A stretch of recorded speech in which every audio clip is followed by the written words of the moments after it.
Hi, my name is Hannah Bailey, and I decided to do my forensics project on John Wayne Gacy. Growing up with Gacy. John Wayne Gacy was born on March 17, 1942, in Chicago, Illinois.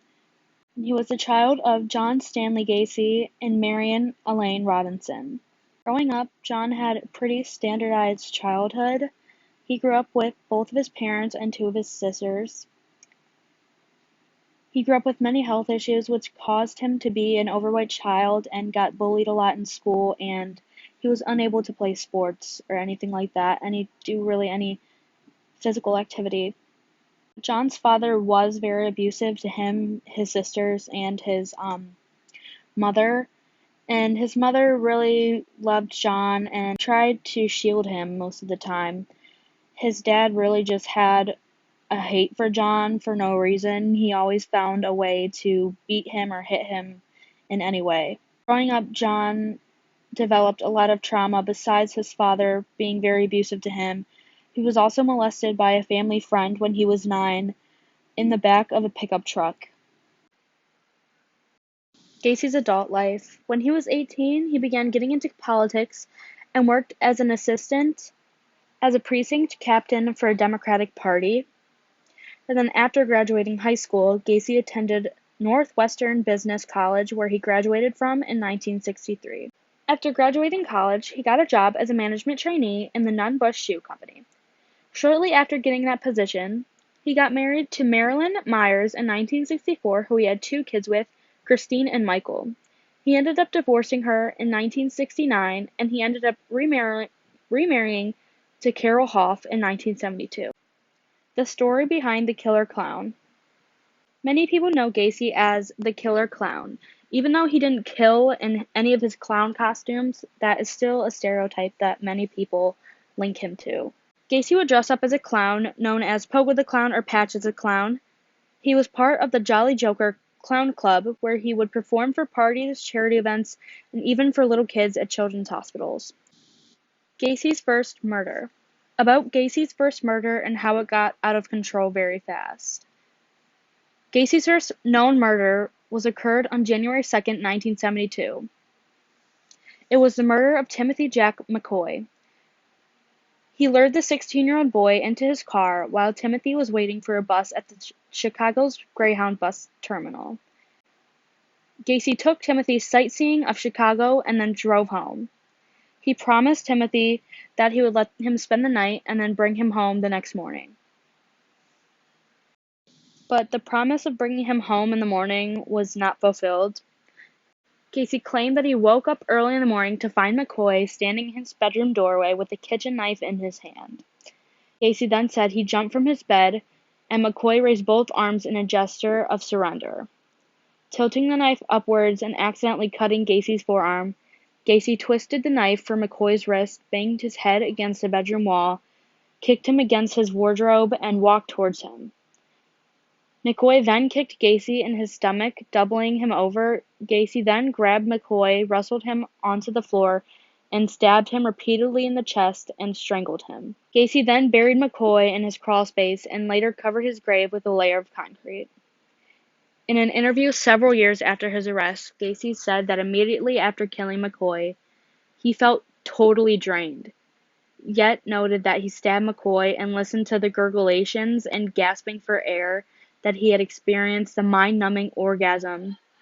He added, "That's when I realized death was an ultimate thrill." Gacy didn't kill anybody else until 2 years after Timothy, and majority of his murders were in the years of 1976 through 1978. He referred to these times as his cruising years. Gacy's MO and signature. What Gacy did to all of his victims and how he took care of the bodies. Gacy's MO, or modus operandi, was that Gacy would lure young men into his car with the promise of work, then bring him to his home so he could drug, rape, and kill them. He drugged them, restrained them, then raped them. He'd stuff socks or underwear down the victims' throats to muffle the screams. While raping them, He'd use a rope or a board to strangle them. Gacy's signature was raping young boys and then murdering them and burying them under his house or under his garage or dumping the bodies in the river. What led to Gacy's arrest? The disappearance that led to Gacy's arrest and how he was caught. The victim that led to Gacy's arrest was Robert Peist. Gacy did the same thing to Robert as the rest of the boys he lured into his house. On the afternoon of December 11, 1978, Gacy visited Nissan Pharmacy in Des Plaines to discuss a potential remodeling deal with the store owner, Phil Torf. While Gacy was talking to Phil Torf, he noticed Robert Peist, a 15-year-old part-time employee.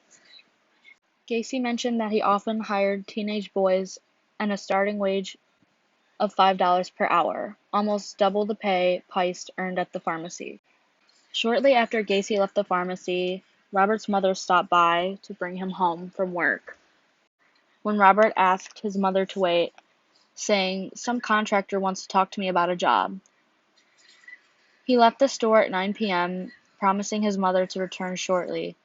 Robert went with John Wayne Gacys, and when Robert failed to return home, his mother became really worried and filed a missing persons report with the Des Plaines police. Torf, the store owner, named Gacy as Robert had most likely left the store to talk about a job with Gacy. After the police found out that Gacy might have went off with Robert, they did a background check on him and realized that he had an outstanding battery charge against him. When they arrived at his house, the two Des Plaines police officers asked Gacy if he had seen Robert. He did agree with them and said he knew who Robert was, but he did not offer Robert a job.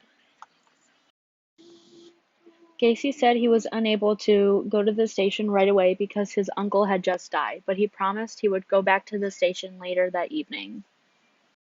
When they questioned him while at the police station, Gacy denied any involvement in Robert's disappearance. On December 13th, the Des Plaines police obtained a warrant to search Gacy's house, considering the fact that he was being very sketchy about the whole situation.